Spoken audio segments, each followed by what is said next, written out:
Muy buenas tardes con todos. Espero que el receso del almuerzo les haya dado mucho más energía para continuar con el diálogo que tenemos esta tarde. Y antes de ello quisiera hacer unos anuncios, recordarles a todas aquellas personas que tienen celular, por favor, para poder continuar de manera sostenible y adecuada y transparente en nuestro diálogo, les ruego por favor que lo pongan en modo silencio o los apaguen, ¿no? Recuerden también que en esta sesión tenemos a 3 invitados de habla inglesa y va a haber interpretación simultánea. Entonces, todas aquellas personas que lo requieran en la entrada pueden solicitar los audífonos, ¿no? Y finalizada la sesión, recuerden que vamos a tener nuestro café acostumbrado. Y ya entrando de lleno a lo que nos trae, a lo que nos reúne esta tarde, ¿no? Muchos de ustedes recordarán que desde el lanzamiento del Global Mining Initiative en mayo del 2002 en Toronto, la industria minera se trazó con el reto de cómo la acción voluntaria puede mover la actividad minera hacia formas de desarrollo sostenible, ¿no? Y ciertamente desde ese entonces el sector ha avanzado de manera muy significativa en diseñar e implementar prácticas y procesos sostenibles en las esferas ambientales, pero también financieras, institucionales y por supuesto sociales, ¿no? Desarrollando para ello formas de asociatividad responsable entre compañías, Estado, comunidades locales y organismos de sociedad civil, ¿no? Y precisamente lo que nos reúne esta tarde en esta sesión de la Cumbre Empresarial Minera 2017 es debatir lo que hemos aprendido en términos de sostenibilidad y los retos que vienen hacia futuro, tanto a nivel global como de nuestro propio país, ¿no? Y por ello contamos con un magnífico panel que estoy muy orgulloso de poder moderar y presentar. Este panel está compuesto por Dan Smith, Managing Director de FSG, Social Impact Advisor de los Estados Unidos, quien nos conversará sobre la urgencia, pero también sobre las posibilidades de incorporar una visión de valor compartida en el sector. También nos acompaña Corbett Hill, Founding Executive Director del Development Partner Network en el Canadá, quien desarrollará la experiencia de un modelo asociativo integrado para brindar valor compartido en lo económico, lo ambiental y lo social a través de los principios de inspirar, colaborar, innovar y educar, ¿no? Y finalmente nos acompaña también David Brereton, quien es profesor emérito del Sustainable Minerals Institute y ha sido director del Center for Social Responsibility in Mining de la Universidad de Queensland en Australia, ¿no? David Brereton nos presentará el estado del arte de un estudio que está avanzándose, prácticas de gestión social en la industria minera peruana. Entonces, sin más, vamos a tener las presentaciones que constan de 20 minutos de cada uno para después de ello tener una conversación con nuestros invitados. Por favor, Dan. A ti.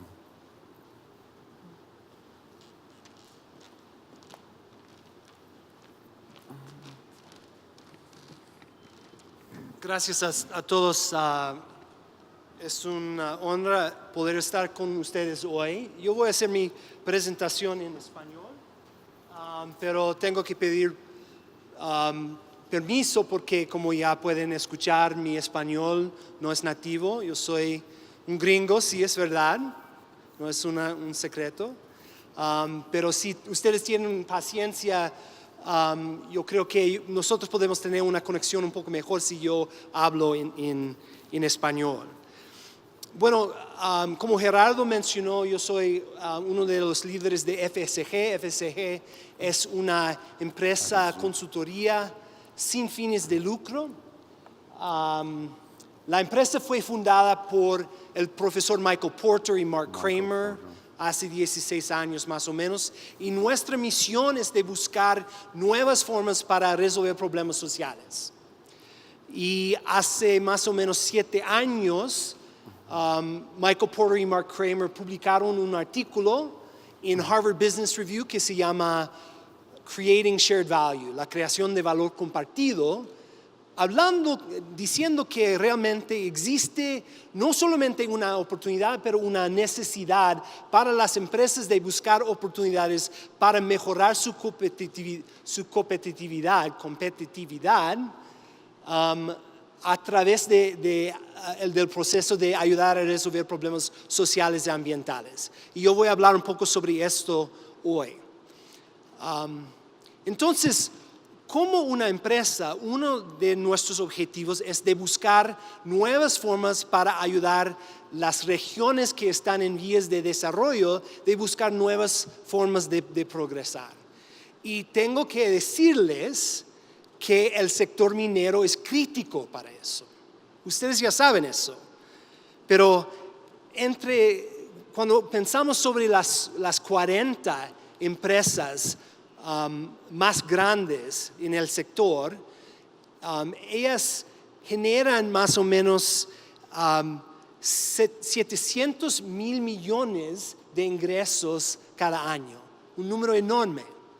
Y el sector contribuye más o menos a casi 4 millones de empleos en todo el mundo.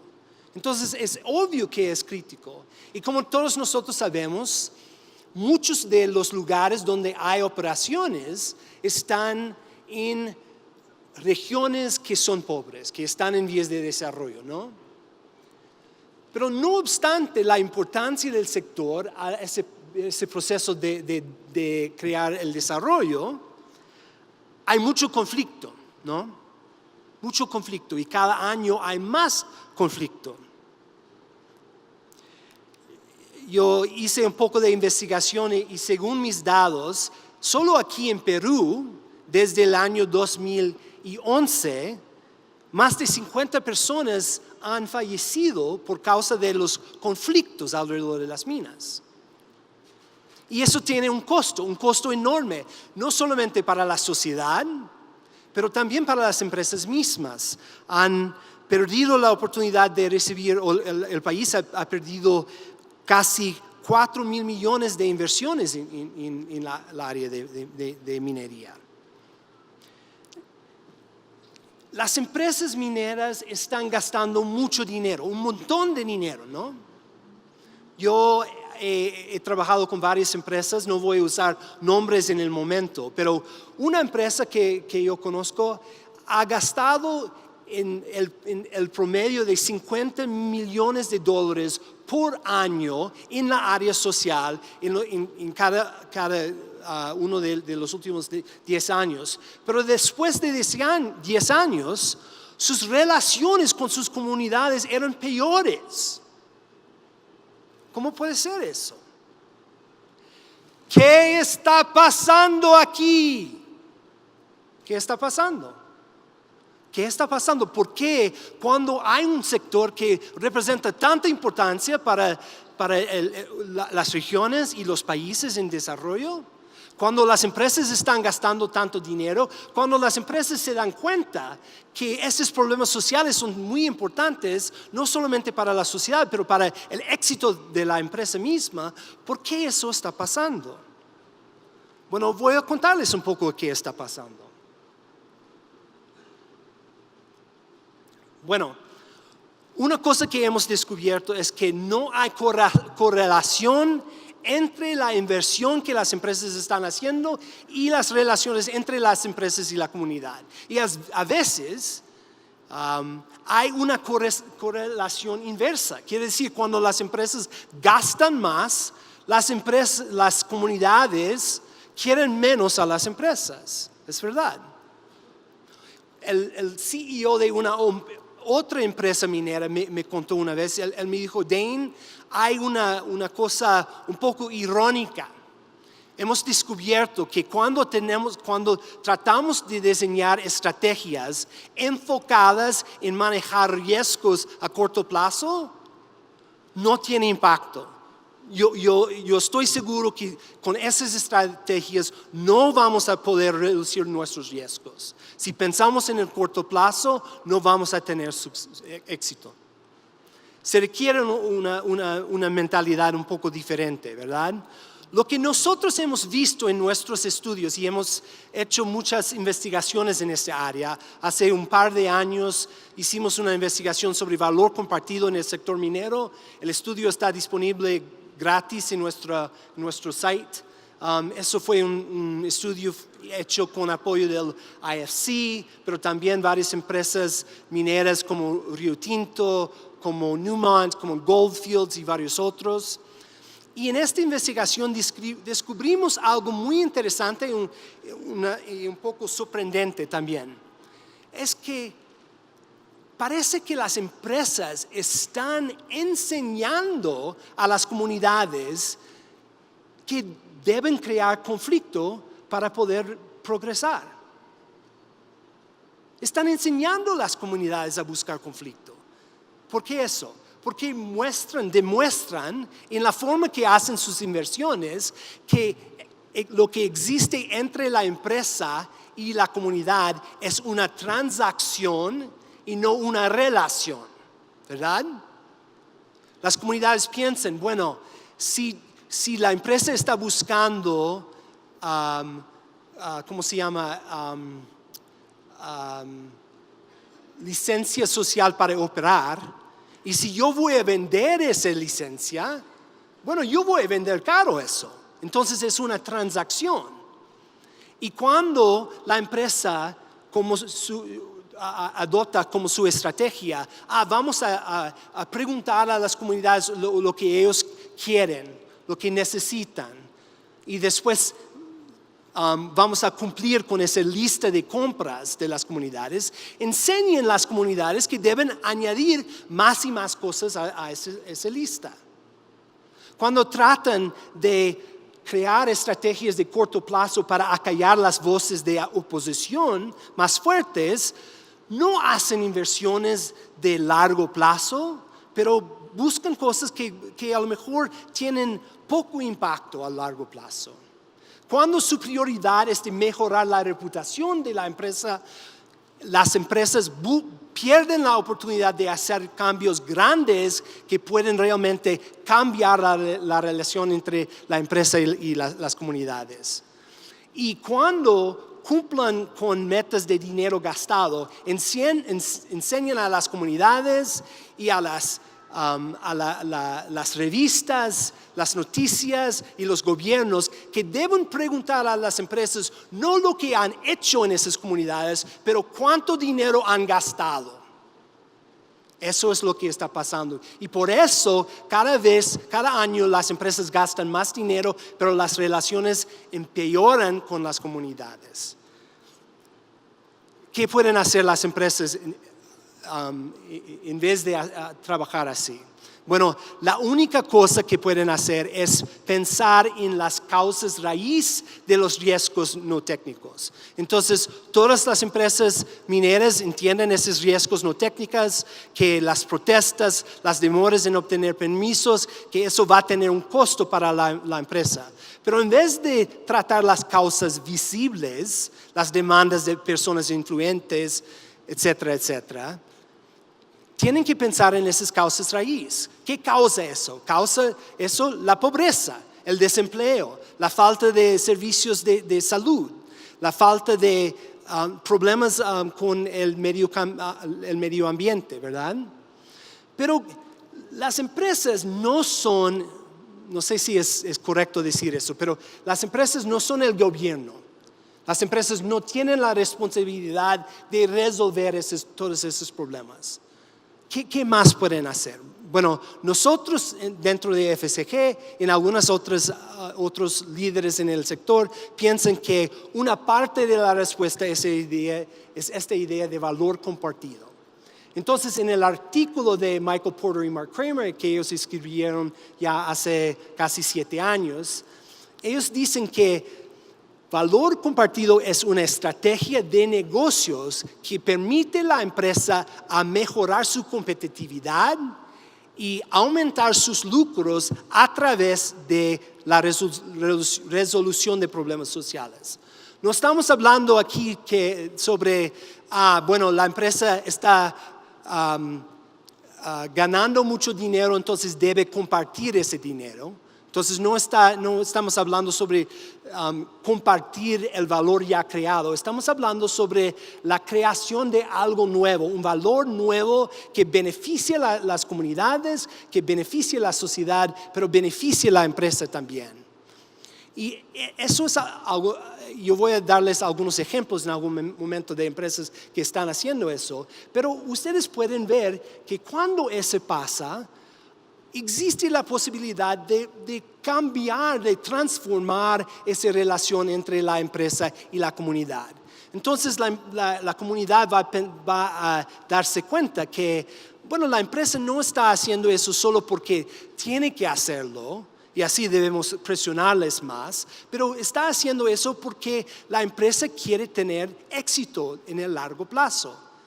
Eso puede abrirle el espacio para que las empresas y las comunidades y los actores en esas comunidades trabajen juntos para resolver problemas sociales. Bueno, ¿qué es la diferencia entre la responsabilidad social empresarial y el valor compartido? Yo escucho esa pregunta mucho. Y tenemos 3 ejemplos aquí que son relevantes para el sector minero. Bueno, primero en la área de infraestructura. Responsabilidad social empresarial sería de algo como, por ejemplo, de construir pozos de agua potable para la comunidad. Una cosa buena. Y no estoy diciendo que las empresas no deben hacer responsabilidad empresarial. Yo no estoy diciendo eso. Pero valor compartido sería algo diferente. Por ejemplo, algo que algunas empresas mineras han hecho, de desarrollar una empresa de servicios públicos para proveer agua potable de manera sostenible, que va a reducir los costos de tratamiento, que va a ser sostenible para la comunidad, que va a continuar cuando la empresa salga y que también disminuye los costos para la empresa. Eso sería valor compartido. En la área de educación técnica, responsabilidad social empresarial sería de, bueno, vamos a proveer educación técnica, vamos a montar un programa de enseñanza para jóvenes en la comunidad sin pensar en nuestras necesidades para la empresa, como empresa. En valor compartido, la empresa pensaría en eso, estudiaría eso. Bueno, ¿cuáles son nuestras necesidades y cómo nosotros podemos enseñar y entrenar personas locales que nosotros podríamos contratar en un futuro o nuestros proveedores podrían contratar? Eso trae un beneficio para la empresa y trae un beneficio para la comunidad también.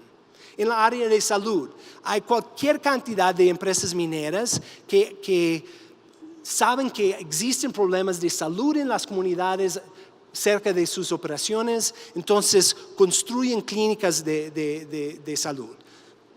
Otra vez, no estoy diciendo que eso es una cosa mala, es una cosa buena, obviamente, pero en valor compartido sería algo diferente. ¿Qué una empresa podría hacer con otras alianzas con el gobierno local, con ONGs locales, de proveer servicios de salud en la comunidad en una manera que va a beneficiar a la comunidad, pero también va a aumentar la productividad de los trabajadores?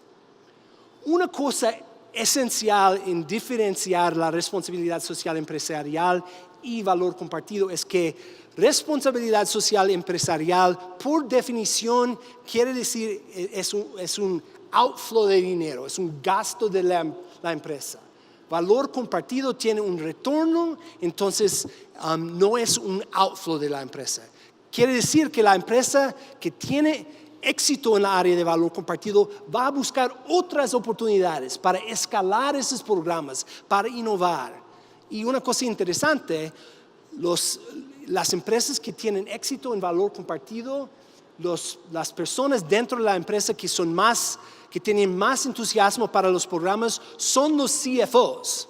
Normalmente los CFOs quieren minimizar los gastos en la área de filantropía, pero en valor compartido quieren gastar más porque saben que es una estrategia que tiene retorno para la empresa. Algunos ejemplos rápidos aquí, porque solo me faltan 5 minutos. Anglo American. Todas las empresas mineras tienen necesidades de tratar su agua, En Sudáfrica tiene la experiencia aquí de construir una planta de recuperación, no solamente pensando en las necesidades de la empresa, pero también de la comunidad. Y pensando en la intersección entre los problemas de las comunidades y la empresa, ellos llegaron a tener una estrategia que satisface 20% de los requerimientos de esa comunidad que tiene una escasez de agua, pero también que cubre 60% de los gastos de la empresa. Entonces tiene un valor para la empresa y tiene un valor para la sociedad. Y por eso, después de ese éxito, Anglo American empezaba a buscar otras oportunidades de valor compartido. Segundo ejemplo, yo sé que estoy pasando muy rápido, pero BHP y Codelco, en su programa de desarrollar proveedores de clase mundial en Chile. Entonces, normalmente, como ustedes saben, en países en vías de desarrollo, muchas de las empresas globales buscan proveedores internacionales o proveedores que están en la capital, ¿verdad? Bueno, BHP hizo una inversión de 50 millones en cooperación con el gobierno de Chile, la Fundación Chile y otras empresas. Y eso ha tenido un retorno para la empresa. Trabajan con ahora más de 90 proveedores locales y que representan 5,000 personas trabajando con esas empresas. Pero eso no solamente mejora la competitividad de esos proveedores locales, pero también ahorra dinero para BHP Billiton también. Y una estimativa muy conservadora es que ellos ahorraron más de $100 millones en costos. ¿Por qué esos proveedores locales, después del entrenamiento, después del apoyo que BHP ofreció para ellos, ellos podían innovar con la empresa buscando soluciones a problemas locales de una forma que los proveedores internacionales no podían hacer?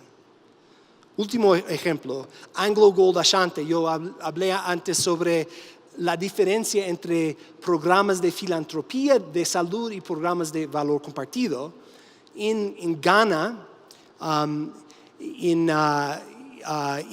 la área de Obuasi, tenían un problema grande con la malaria. Es muy común en África, como ustedes ya saben. Estaban perdiendo por mes más de 7,000 turnos de trabajo por causa de los trabajadores que tenían malaria. Entonces, montaban un programa juntos con la comunidad, no solamente pensando en los trabajadores, pero también en los miembros de la comunidad para evitar el problema de malaria. Con mucho éxito. Y así con ese programa bajaron el número de casos por 70% en la comunidad, pero bajaron también las pérdidas de trabajo por más de 95%. Y ahorraron o están ahorrando más de $600,000 por año con ese programa. Es un programa de inversión social que tiene retorno para la empresa. Me está acabando el tiempo, pero la pregunta que ustedes deben estar preguntándose ahora es, bueno, si hay tanta oportunidad, ¿por qué no existen más ejemplos de eso? ¿Por qué no existen más empresas que están haciendo? Y en nuestra investigación nosotros descubrimos 4 barreras principales. Uno es el diseño y comportamiento organizacional de las empresas mismas. ¿Qué quiere decir eso?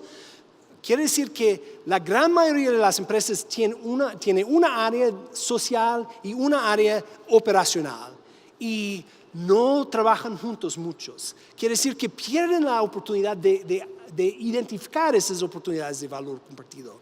Y igual cuando identifican esas oportunidades, no diseñan los programas en una forma que va a maximizar el retorno para la empresa y el retorno para la sociedad. El segundo obstáculo es la medición completa de los costos y beneficios de valor compartido. Si las empresas no hacen una inversión para medir bien lo que está pasando, van a pensar que, bueno, eso no tiene un retorno para la empresa. La gran mayoría de las empresas se olvidan de medir el costo de no hacer nada. ¿Qué pasa si nosotros no hacemos nada? Muchas veces el costo va a subir, ¿verdad?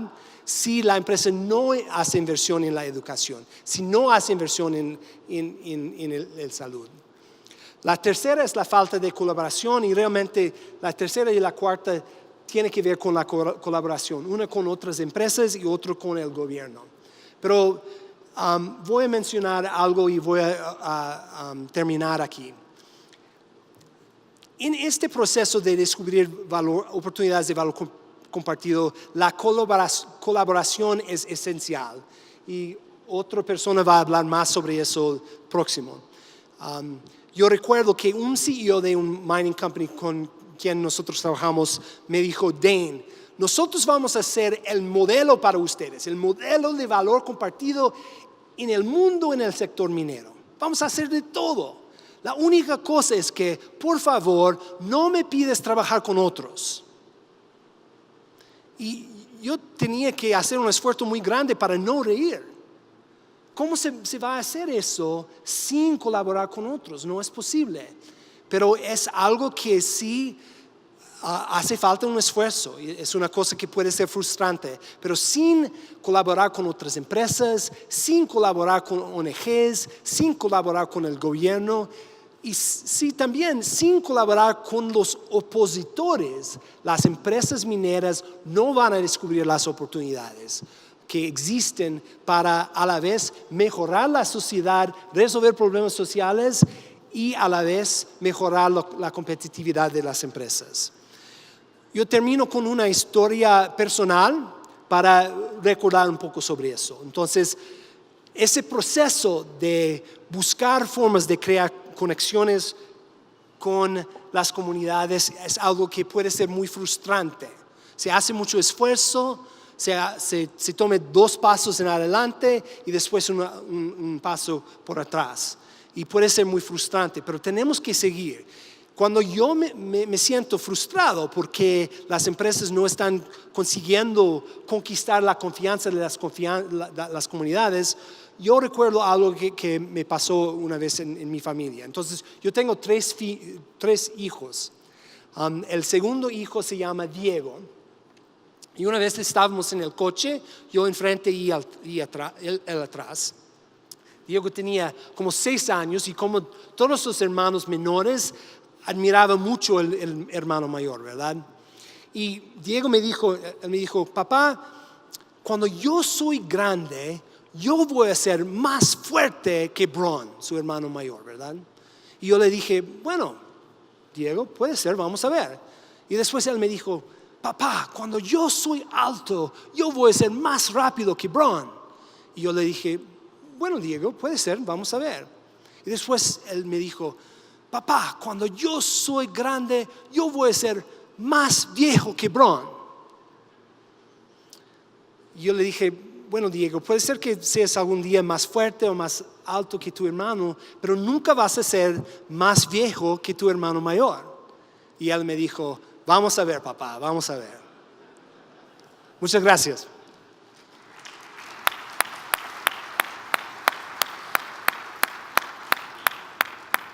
Muchas gracias, Dan, por la fantástica presentación de las posibilidades de empezar a pensar de un modo diferente en que podamos lograr nuevos modelos en que se beneficie tanto el sector como las comunidades donde operan. Y justamente para continuar con ello, un modelo que han venido trabajando y una experiencia inmensamente rica, Colbert Hill nos va a acompañar en la siguiente presentación. Gracias, Colbert.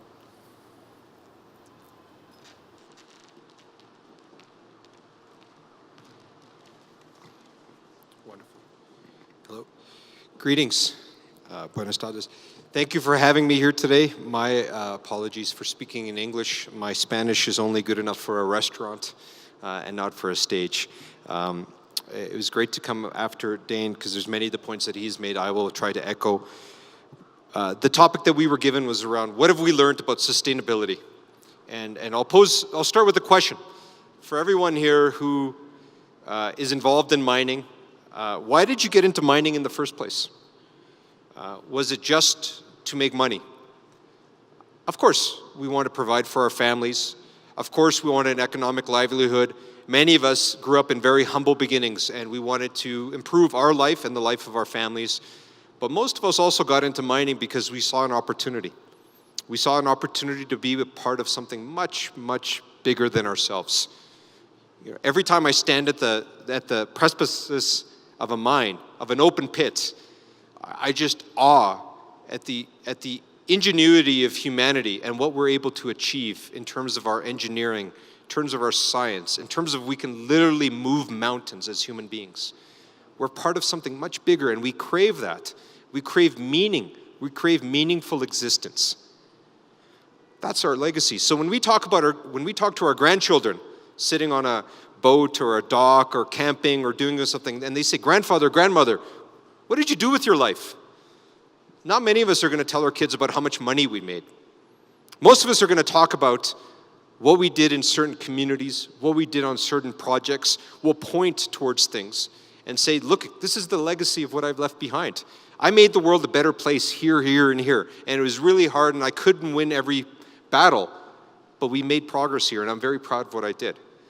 So when we talk about sustainability, I think miners understand sustainability. Miners understand what the legacy of mining needs to be. Miners understand what we want in terms of prosperity and existence for our grandchildren, what we want in terms of clean air, clean water, a thriving economy. We know what it means to have a great community. The disconnect has been, how do we get mining companies to believe that? How do we get mining companies to arrange themselves, align themselves, set themselves up so they're actually living the values of all of their employees? And I think this is really the crux of how far we've come, is because miners like us in this room here, people who are attached with the industry, are making our voices heard, are making companies feel and think with their hearts. And I think that is coming forward. So my point today is going to be that we're making great progress, but more needs to be done.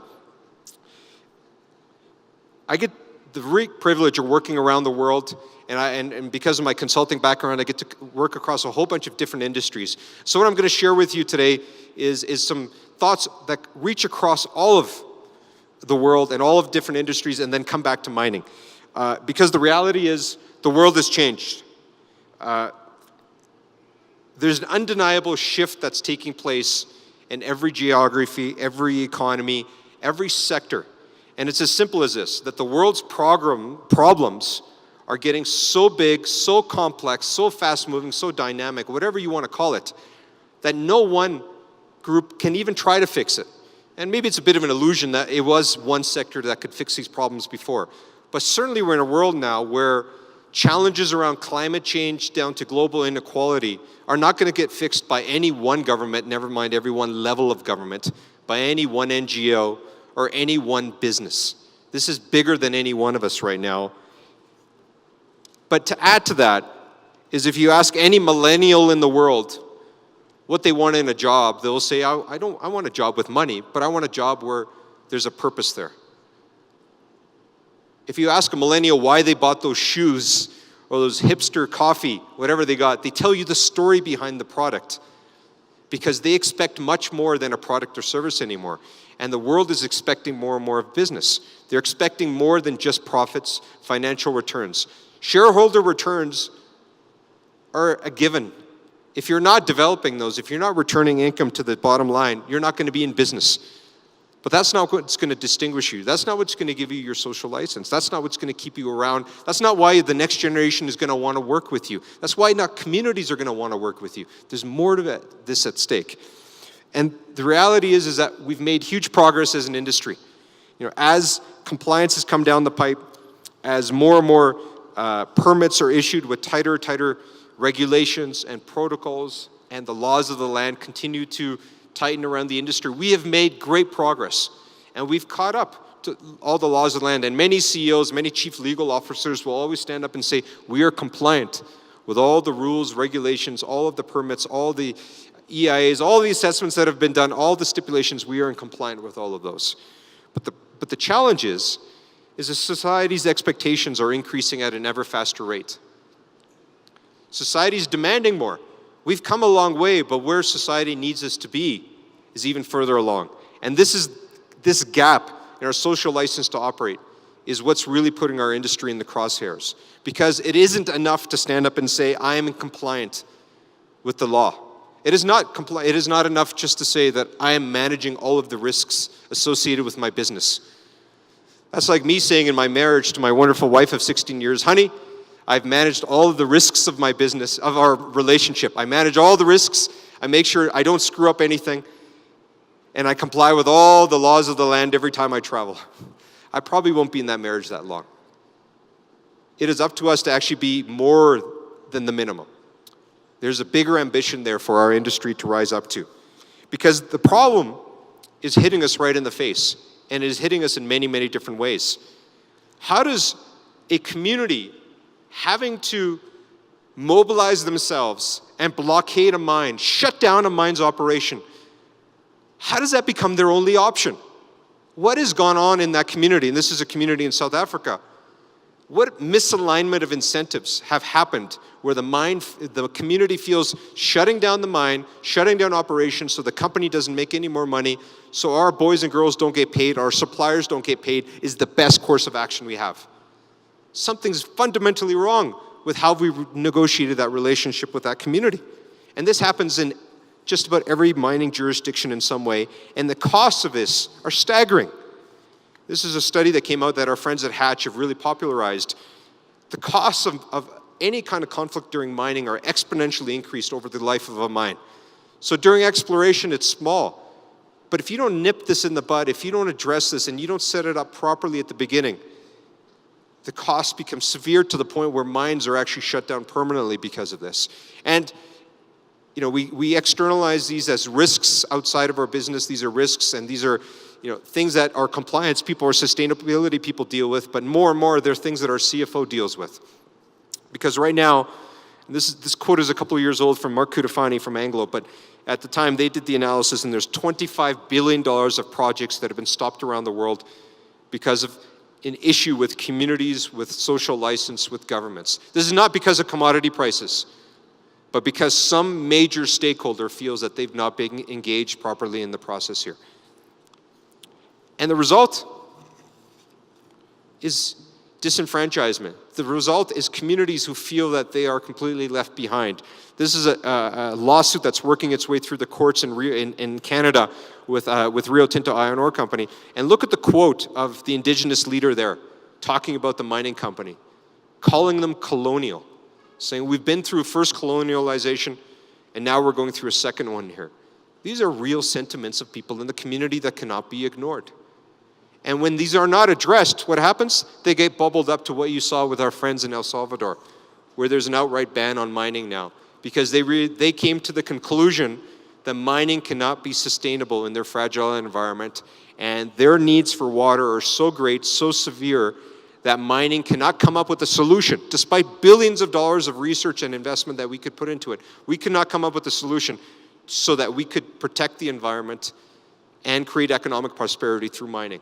So they came to the conclusion of shutting it down. This is where we are. And the biggest problem is, if you ask any one of our friends, family members who is not involved in mining, what do they think of mining? When mining comes to their mind, what does it come to? It comes to this. And I know most of us are involved with big mining companies, and we say, that's not us. But mining is the brand, people. In North America, when there was a problem with Ford Explorers, remember the cars, and they had exploring tires, you could boycott Ford. When Volkswagen had their diesel crisis, you can boycott Volkswagen. But in mining, what are you going to boycott? Who are you going to get mad at? You're going to get mad at the industry. So when my friends see images of this on Facebook, when they see videos of child miners in the Congo and they say, this is where your iPhone comes from, we cannot ignore that. We can't say that's outside of our jurisdiction.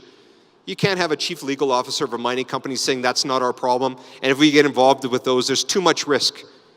Because the industry is the industry, and the world sees mining as mining. And so we've gone through this evolution now. We're giving back to the community.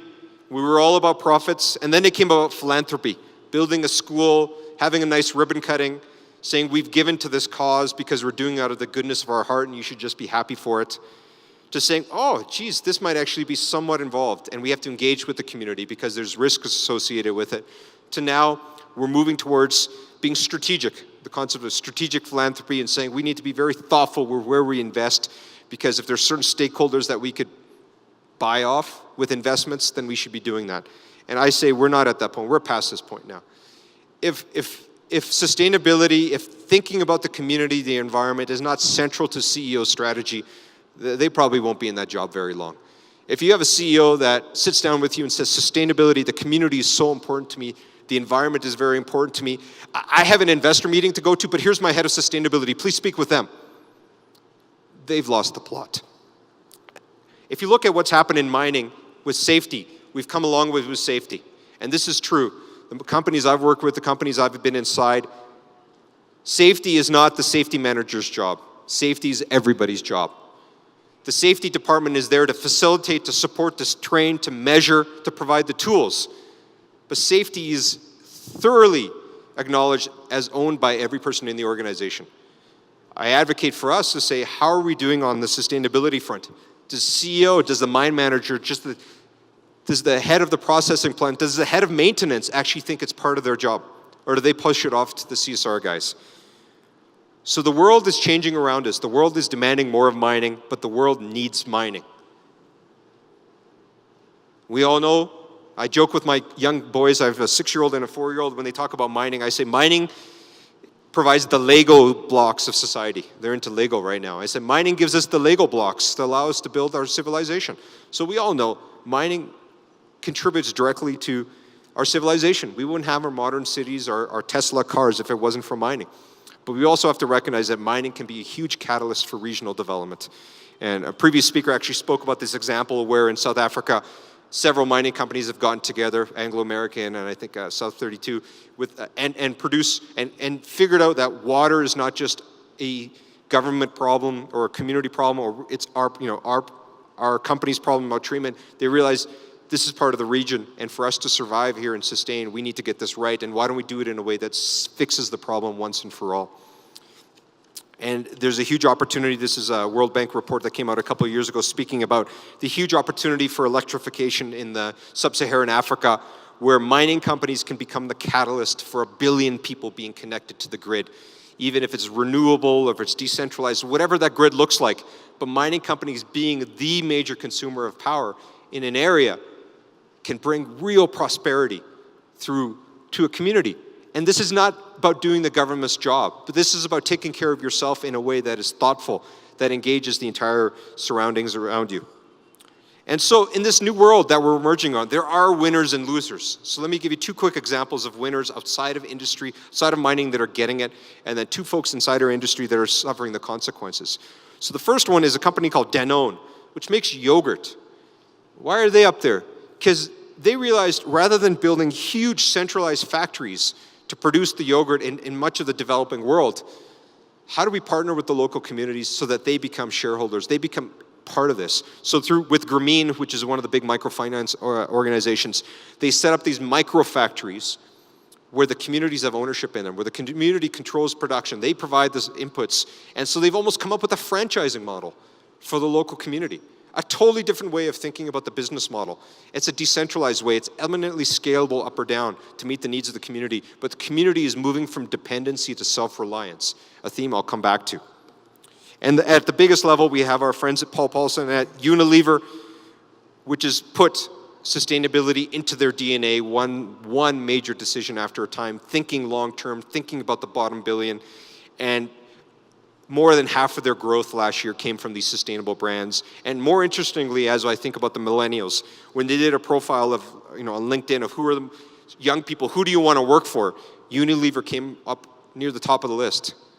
And they make soap, they make shampoo, they make they make generic products, but something about their meaningful existence, what they're trying to do in the world is resonating with the next generation.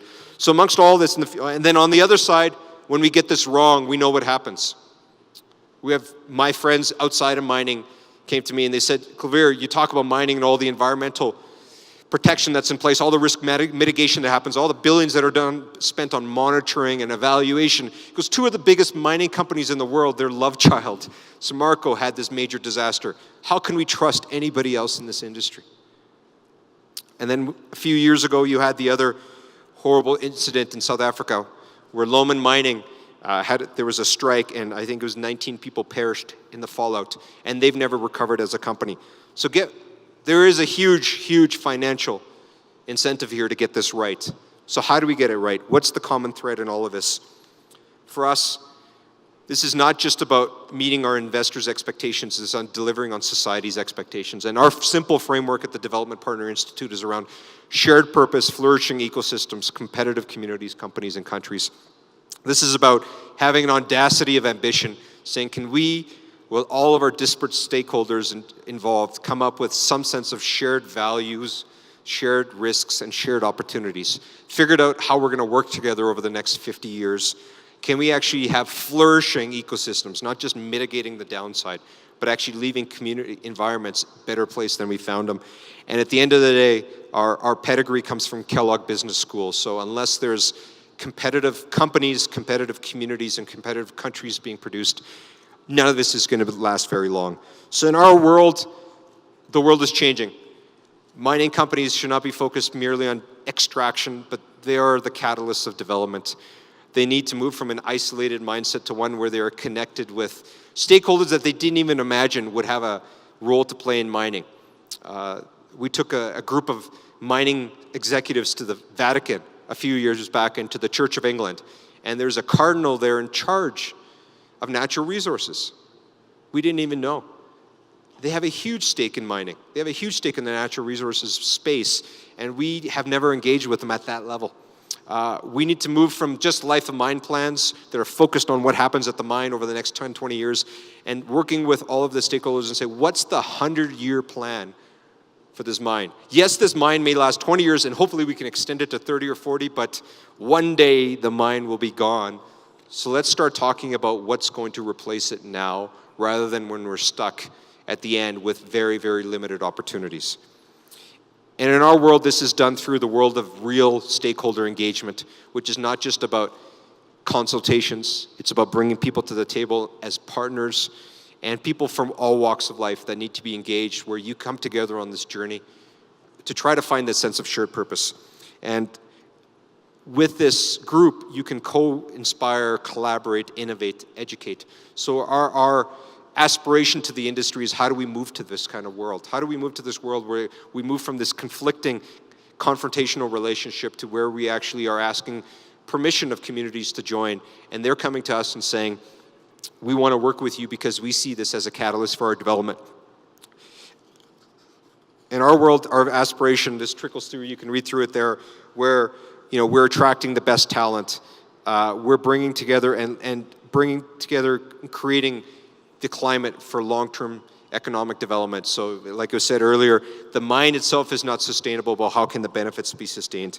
And we're doing all this, you couldn't read it before. So we're working in harmony, we're pulling it all together. So quickly in the last 2 minutes that I have, I work with the Development Partner Institute that created this framework that you saw before. It's based on the work that's being done by the Kellogg Innovation Network at Kellogg Business School and Northwestern University, where our mandate is global prosperity through the lens of innovation. So how can we look at what other industries are doing, other spaces are doing, and actually steal ideas and work together to come up with new ways of doing things? We convene really eclectic groups of different stakeholders from different walks of life. We come together, we catalyze, we incubate new ideas. We're trying to become an advocate and research. We're only about 5 years into our journey, and we just formalized the DPI a couple of years ago. And our principle is that we're independent from the industry, but we want to be connected. We're lean. We're trying to be a neutral and safe platform for this dialogue. We believe in courageous collaboration, open innovation. And we did, let me just quickly show, this is a workshop we did in Limpopo earlier this year, where we had several major mining companies, several local mining companies. We had everything from UNDP, IFC. We had high school principals. We had people that were trying to do ecotourism, game farming. We had just an incredible group of people from 40 different organizations, and we came together and we said, this was how we operated. We're focused on innovation. We believe that small teams can really make big differences. We focused on shared spaces, and we created a real environment of learning. It wasn't just mining companies have all the technical knowledge and we're here to share it. We looked at the indigenous communities and said, what do you know in your thousands of years of living here? What can you teach the mining companies? Local schools that are involved with local communities, what can you teach the mining companies? So we're really focused on this learning culture and having a moment of bringing people together to identify a sense of shared purpose. And out of that Limpopo workshop, we identified 100 different points of collaboration where people are helping each other on today's problems. So we're not trying to go in and say there needs to be one overarching vision for a community, or that every community, we all need to now come up with 50 new initiatives to work together on. I truly believe that if we bring the stakeholders in the room, they are working on the right things, but how can we accelerate that? How can we work together and support each other? And those are the types of workshops we've been doing. And there's such a critical focus on this, and there's such an imperative on this, because mining companies are actually in a hurry. The mining industry has a sense of urgency, but many of our Aboriginal communities and Indigenous communities do not. I was in northern Yukon, Canada, and met with the First Nations up there, and their elder was this probably 80-year-old woman that was speaking very softly, and I was sitting with her and I was talking about exploration and the gold mining that's coming, and talking about the urgency with which mining companies are trying to get up there and get territory, do the drills, prove feasibility, get mines up and built. And she just said very simply to me, because you have to remember, the gold's not going anywhere. So if it takes us an extra year, 5 years, 10 years, an extra generation to get this right, we're going to get this right. And communities are being empowered to do that around the world. Communities are connected. They're finding their voice. And for mining companies, I think it's something we need to welcome. We need to embrace that there is capacity being built on all sides of our stakeholders, and that we can actually come together and build that partnership that will actually lead to the sustainability we talk about all the time. With that, thank you very much.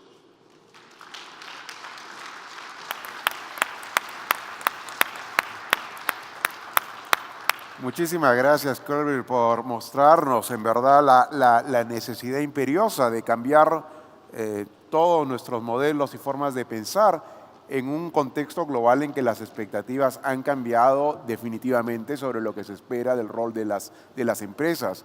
Y justamente para hablar qué ha pasado en el Perú en los últimos 25 años, desde que empezó el boom minero, qué prácticas de gestión social hemos aprendido y a dónde hemos llegado, David Brereton nos va a presentar los avances del estudio que ha venido realizando. David, por favor. Thank you, Gerardo. Also, my apologies. I'll be presenting in English, not in Spanish, but I do have. I'll just go back. Learn how to drive this initially. I have had my slides translated into Spanish, and it's quite a data-rich presentation with lots of, I hope, interesting statistics for you to look at. What I'm doing today is providing an overview of the findings of a survey that we've just completed and in fact are still in the process of writing up, which was conducted for the SNMPE. This study was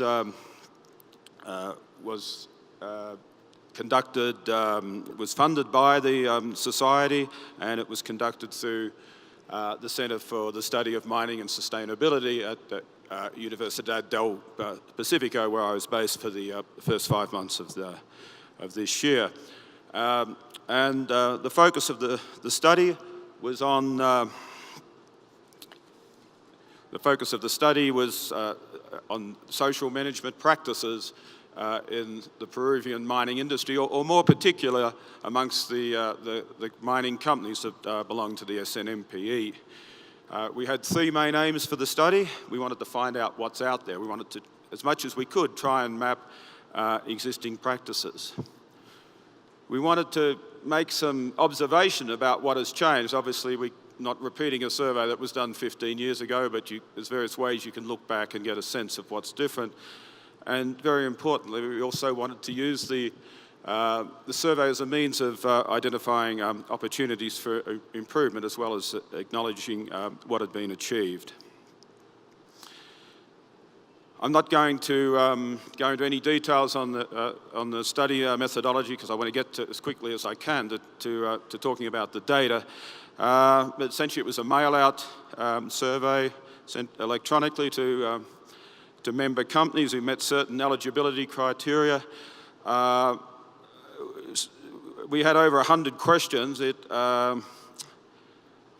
there's anyone in this room who actually completed that survey, I have to thank you very much for your patience. I realise that is a very big ask to complete over 100 questions, but it was important to do that given the breadth of the topics we needed to cover. As with any of, sorry, I'll just back one again. As with any study of this nature, a survey-based study, they have strengths. They give you breadth, a broad range coverage. What they don't provide you is depth. So in each of these areas where we report data, you always think, oh, it would have been nice if we could have asked these questions and drilled down further. And also, it's a self-reporting exercise. We asked companies to tell us about what they did and their practices. We didn't seek to check those, to audit that. We didn't ask people from outside the company what they thought of the company. So those are limitations, but also, all methods have limitations. Overall, we were very satisfied with the survey. We think it produced some very valuable data, and we think it was completed in the right spirit by all of the companies that participated. The questionnaire basically broke down into a range of questions that addressed 5 different broad thematic areas. I won't read those through because you can read more quickly than I can speak. And that's how we organised the questions, and that's how I'm going to organise the balance of this presentation. And, sorry, that one's jumped out of space. Now, who participated in this study? We worked out, I think there were about 44 potential companies that could potentially participate from the mining society.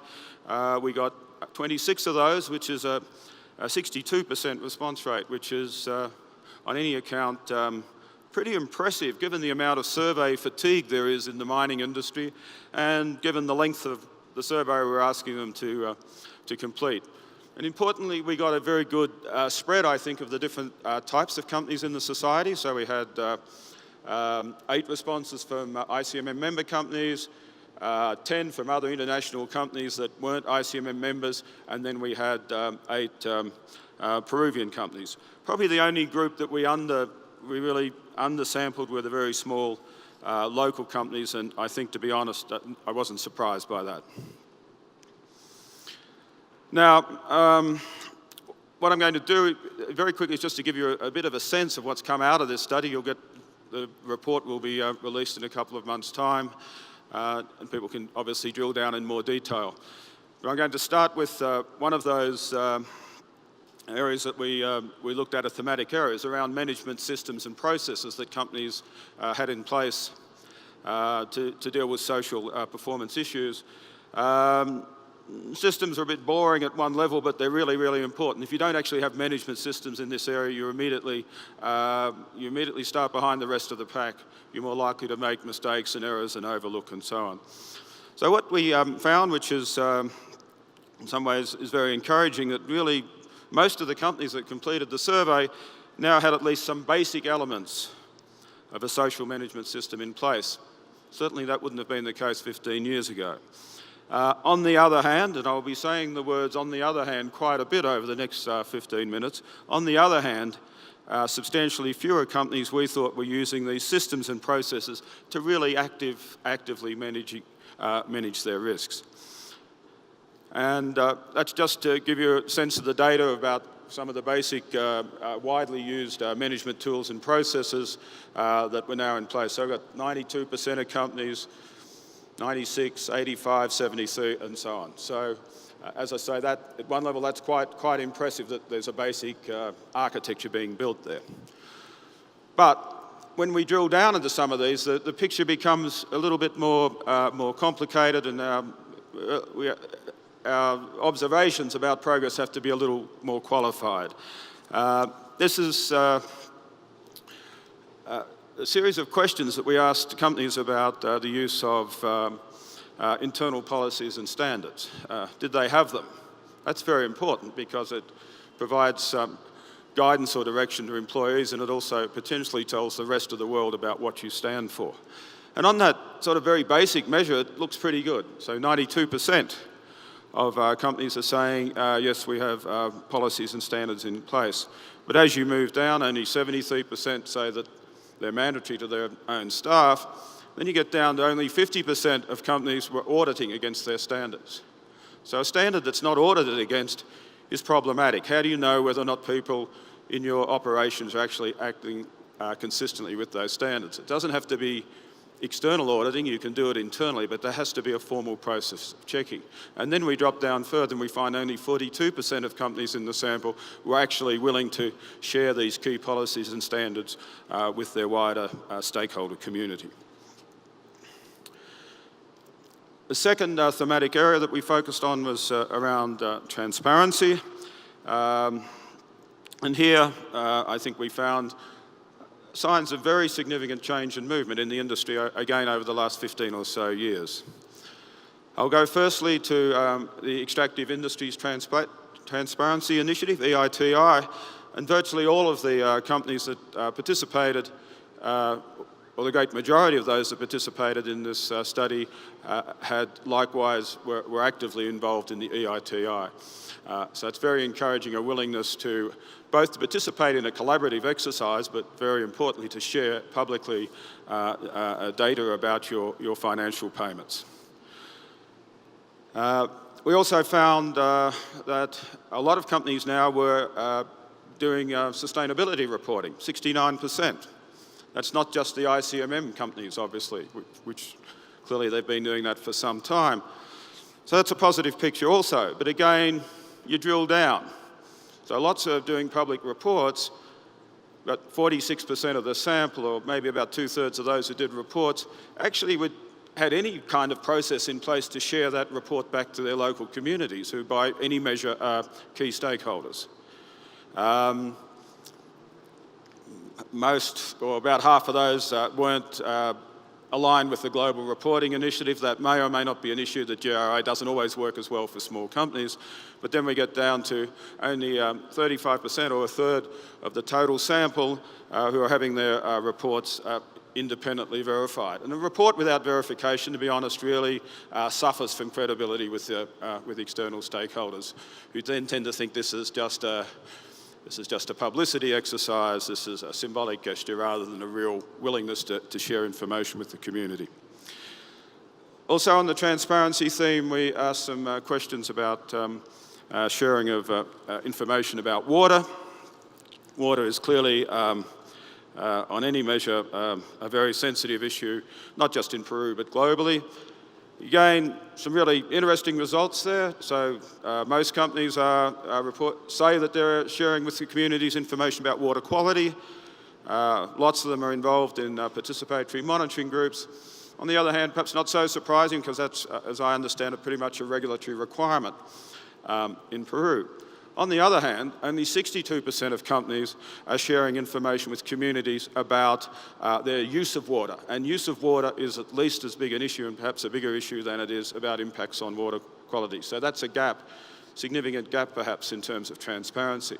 And then we come down to only about a quarter of companies participating in local catchment management groups.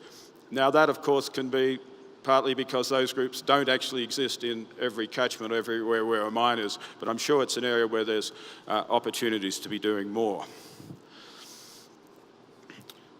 The third area, thematic area that we focused on was broadly the area of local development and social investment, which has been the the theme of the session this afternoon.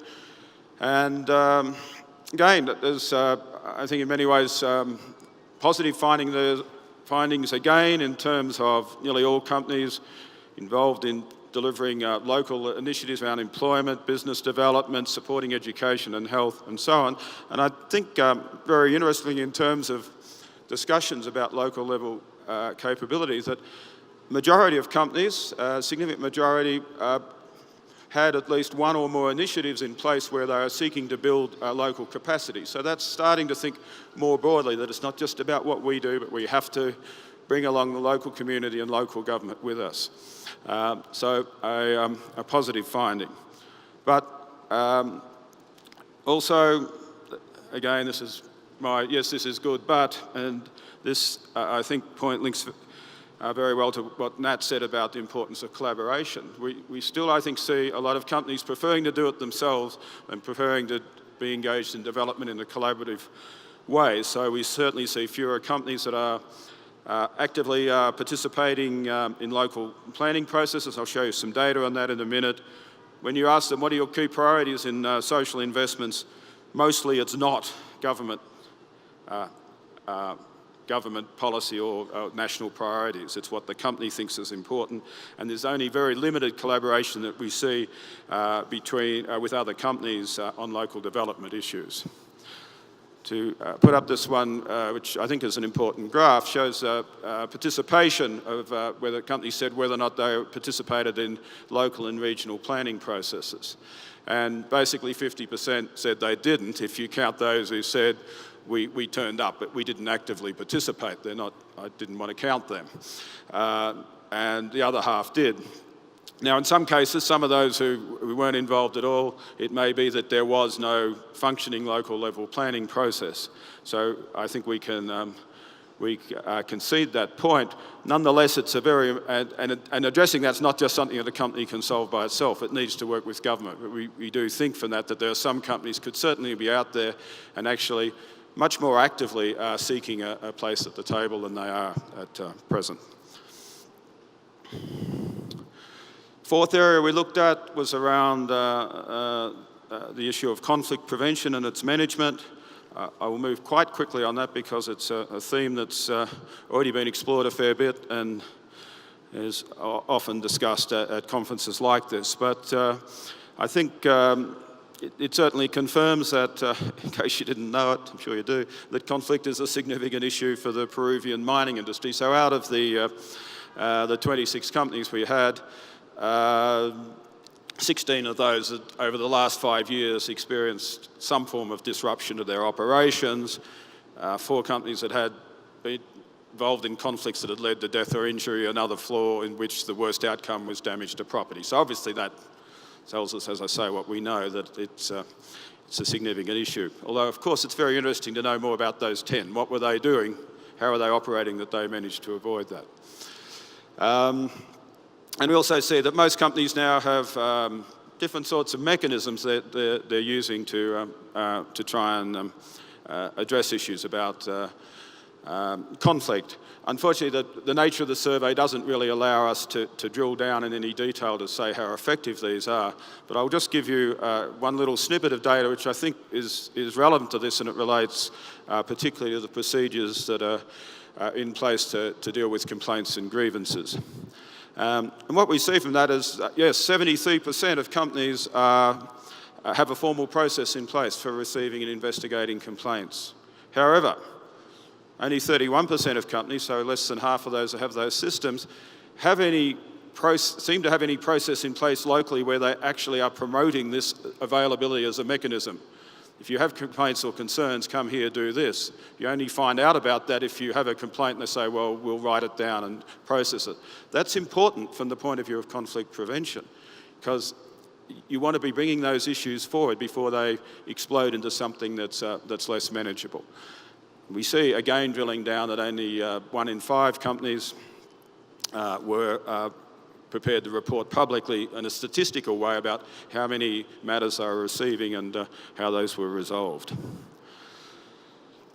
The fifth area that we looked at was around human rights, and that also links to a couple of points I wish to make about the topic of gender equity.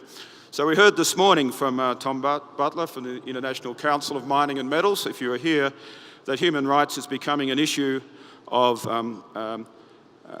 growing importance globally. However, the findings that we have on this suggest that so far that there's been really only quite limited engagement with the business and human rights agenda in Peru. And this is particularly, if I haven't broken down the data, but those numbers look quite a bit smaller again if you actually take out the ICMM companies, who do tend to have, clearly because of their membership and other drivers, engage more with this agenda. So we get a bit over half of companies saying they have policies and norms that address human rights, but you work back down again, very few, only a third of companies are doing any training of contractors or their employees about human rights issues. 1 in 5 are monitoring the human rights practices of their contractors, and 1 in 5 are doing any kind of assessment of human rights impacts. So that, to be honestly, on that indicator, the industry is falling short. It doesn't mean they're breaching human rights, but it means that certainly, I think, much more, it's harder to justify your performance externally. It also means if you don't have those systems in place, you're probably much more at risk of breaching human rights. Gender is an issue which links to human rights. Gender inequality at one level is in fact a human rights issue. And gender inequality, as you know, is a significant issue in Peru, and especially often in the areas where mining is concentrated. Now, again, I have to say that the data speaks for itself.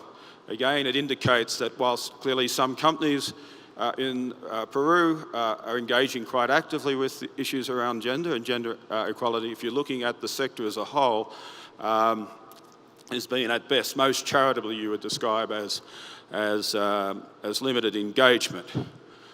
For example, only around a quarter of companies are actually monitoring for the gender impacts of their activities and programs. Only about a third are actually running programs that would help to diversify their own workforces in terms of providing more employment opportunities for women in mining.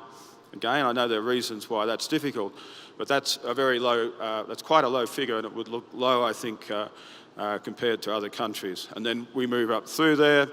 Social investment programs, likewise, less than half of the companies have social investment programs that are explicitly addressing issues relating to women. Okay, so to finish, I just have a couple of summary slides and a little bit about what's next.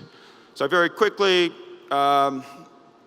we said to the extent to which we can say what's changed, these are the things where I think we do see significant improvement.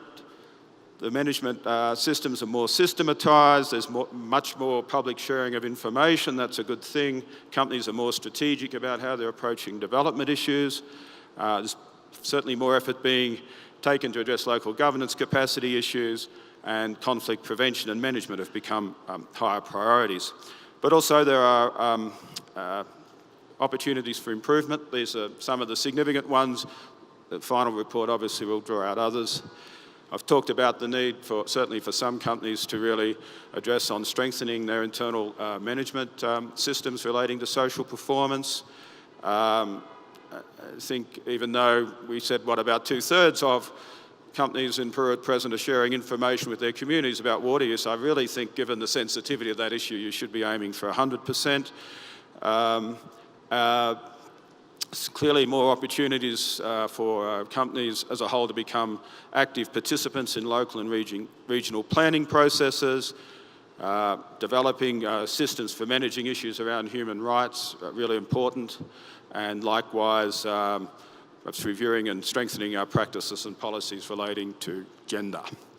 So, just a couple of last comments on what I hope's the value of the study, not just as a research tool, but how to leverage value from it. Certainly the findings can and will be used by the SNMP internally to help identify priority areas for strengthening industry performance and capability. It can also be used to identify areas of potential good practice to drill down more, and I think particularly to focus on good practices in the non-ICMM sector, to talk to local and smaller companies. This data is actually, individual companies can now benchmark themselves against both the national data and by sector, and very hopefully it will provide a baseline for tracking change by repeating maybe a shorter version and a 112-question version in 2 to 3 years' time to see whether or not we're seeing changes across the industry as a whole. So, sorry. And forgot to press my button. And these are what's going to happen next. We're still analysing the data and looking for more patterns. We're going to be engaging with the SNMPE about the findings in more detail than is possible here.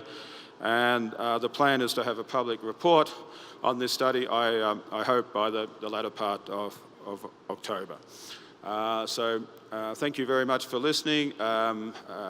Keep an eye open for that report when it comes out, and in the meantime, I'll be around for the rest of the day and tomorrow if you have any questions about the study. So thank you very much.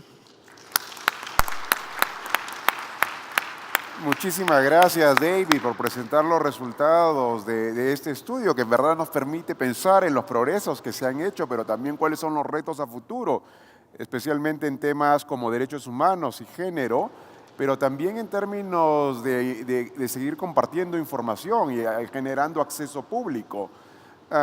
Y justamente, I will shift into English so to have a better conversation with our guests. Actually, I will like to invite you to discuss further into 2 key issues that have been also been related with the conversation we have already had in the morning. So we wanted to continue the dialogue. And the first one is I would like you to invite to think how to link sustainability of the sector, but also the sustainability of the countries and the host society where the mining takes place with the issue of institutionality and governance. And that is the first one. And the second, especially the first two, but David, in one sense, all the issue of information, in the approaches of shared value that you have discussed, a central element is trust. So that is a general and broad and powerful idea, but my question will be how to elaborate with more details, if you can elaborate with more detail an example, what are the specific factors that you think that are needed in order to build trust, specifically in a sector as mining, where such a contested perception still prevails in many societies, especially in Peru. So maybe we can open the dialogue for 15 minutes, please. Sure. I can. I'll take this down. The question of trust comes up in every segment of society, and it comes up in our personal relationships. And I'm big on saying, let's look at your own homes and your own relationships and say, what can we grow from there? And if you think of any kind of relationship that's frayed in your own home, it's probably because of some betrayal of trust, where expectations were set and behaviors were followed, behaviors that happened weren't in line with those expectations, or there was a miscommunication, or there was an understanding that you are going to behave a certain way, believe a certain way, act a certain way, and those don't actually pan out. And that could be in your own family, with your own parents, your own spouse, things like that. So if we now scale that up at a country level, and you start thinking of the hundreds of projects that have been proposed, the hundreds of conversations, millions of conversations that I've had with communities, and where expectations have been assumed or set, and where companies have been, assets have been sold, individuals have left companies, all the different variables that are played, it's no surprise that we're in a situation where the industry is full of mistrust. And I remember going to a mine in northern Tanzania when we just bought it, when I was working with one of the big mining companies, and we were going on a tour of the local community and saying, hi, we're the new owners of this mine, and the elders would come and they'd pull out these old frayed pieces of paper. They're like 25, 30 years ago, and they said, oh great, you're here. Here are the things that have been promised to us. And they were promised to them by the exploration company, the early stage exploration company that sold it to the late stage, that sold it to the construction company. You know, it's been changed hands 6 times. And they just saw, well, it was a foreign company then, it's a foreign company now.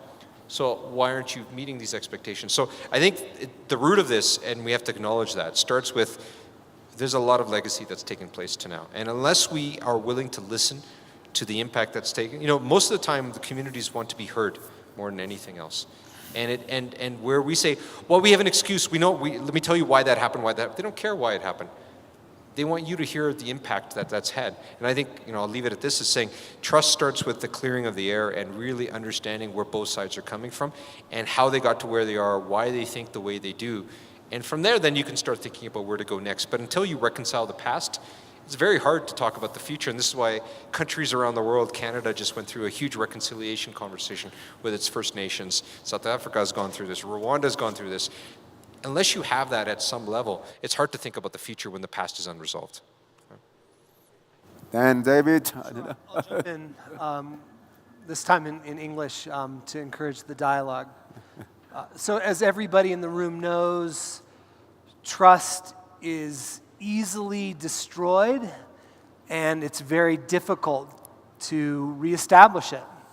A company can do 100 things very, very well, and in one place show disrespect for the community, show that it doesn't care about the well-being of the community, and what's going to stay with the community most of the time is that place where the community felt that the trust wasn't upheld. So, but what I'd like to do is talk a little bit about not just, trust is important, and if you don't have trust, you can't do anything, but what should companies do to create trust if that trust doesn't exist? Almost in none of these communities do you have a blank slate where you can start and just do things and start off well. Many times there is a history. What can you do? Well, I want to get back to the role that shared value plays in this.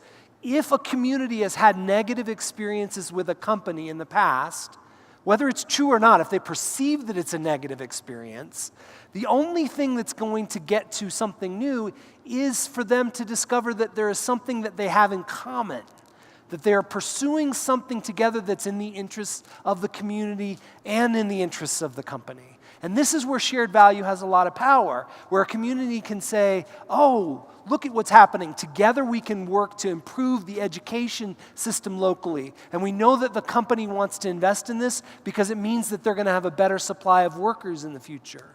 Together we can create a better infrastructure, better roads, better sources of energy, better sources of water, because it's going to be beneficial for the community and beneficial for the company. What shared value provides is an opportunity for alignment here that will allow the individuals in the community to have experiences that will make them think, well, okay, I know this company isn't perfect, but at least we're doing something together to make our community together better. Thanks, Gerardo. Just a couple of extra comments. It's like if you say a carpenter will always fix a problem with a hammer and a nail, so a researcher will always fix a problem by saying you should have more research. But I do think, and particularly in Peru, I think there's lots and lots of case studies of conflict out there. There's more today, there's plenty of material to work with. But there are companies in Peru that have navigated very difficult environments successfully and maintained certainly in relative, if not absolute terms, good working relationships with communities. I'd like to see more work done to understand their experiences and learn from them. What did they do that the others didn't do? Because that's going to be very relevant local contextual information. The second point, I said in my talk that systems are, well, I think systems are boring. Some of you out there probably really like systems, and I apologise if I didn't pay due regard. But management systems actually link a lot to trust. If you don't have good systems that capture commitments, that maintain a focus on those as ownership and management changes, you lose trust because you don't follow through on commitments. You don't do what you said, which is a critical thing for communities. So actually building those systems to ensure follow-up, to ensure consistency in response, I think has a long-term dividend around trust. My third comment is where trust has been lost, I think the other thing, to restore trust, you actually have to be prepared to take a risk, not to become more and more defensive. You actually have to say, we need to reset, let's have a go at bringing people in and trying something different. Sometimes companies do that, but that tests their risk tolerance to a high degree. Okay, so When I was listening, hello. When I was listening to your presentation about systems and information sharing, I think that for me really connected back to trust. You know, because in this area of low trust, you have to get to trust but verify.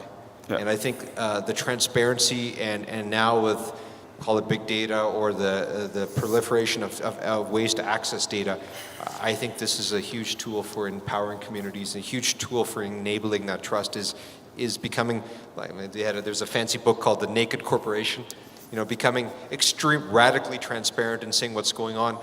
I often found in my experience with mines, talking to local communities, it was the boogeyman inside the mine was scarier than what was actually inside, because they just didn't know. All they saw was the big walls, and there wasn't the transparent reporting, there wasn't the constant communication, so people suspected the worst. So I think a lot of the work that you referenced around creating the reporting, creating the tools, creating the forums for the communication is a huge point to building trust, because people say, oh, that's what's really going on. It may not be all good, some of it may be bad, but at least now we know where we are and we can build from here. So I found that really interesting in your conversation.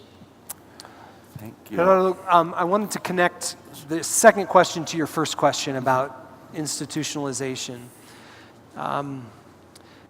One of the things that we find consistently is, and this is related to trust, is that companies really struggle to have good relationships with the communities when they can't find local partners, when they can't find partners to work with, when they can't find good local government or good local NGOs to work with. And what I hear from most companies is, well, we would like to work with partners, but there aren't any NGOs locally. We're in a poor part of Peru, or we're in a poor part of Chile, or we're in a poor part of Ghana, and there just aren't partners out there. And they complain about this. But the fact of the matter is that there is something that mining companies can do about this. I would say that when we're working with mining companies on their community development efforts, we will almost always insist that they make it a priority to invest in local NGOs.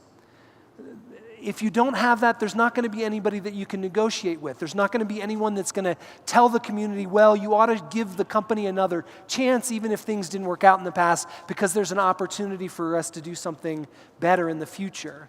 But there's one part that's really important here. As companies are looking to develop local NGOs, they have to make it a priority that they are helping these NGOs stay independent.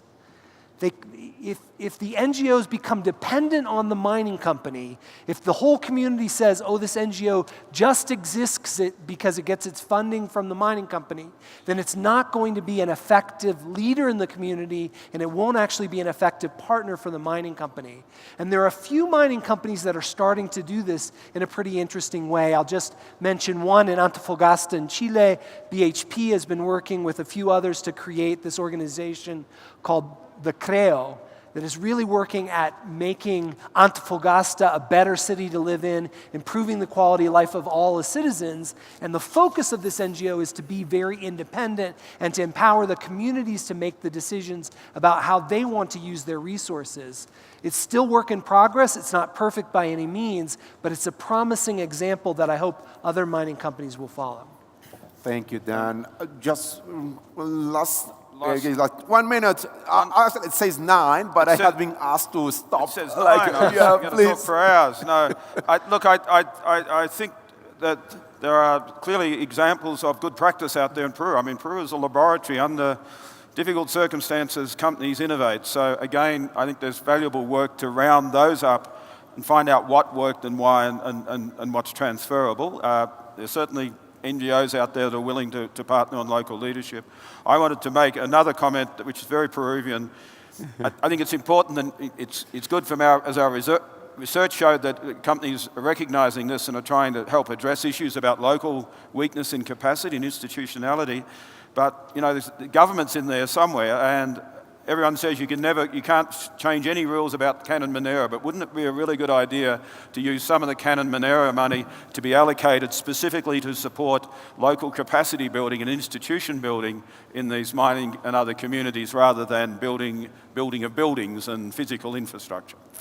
Thank you. Thank you so much for the great dialogue. Unfortunately, time is always a big enemy. And please, I would like to say thank you for your great presentation and continue the discussion. We will have a recession of only 10 minutes, please. We are coming back at 5 p.m. With the future, where the new mining projects are coming. Thank you.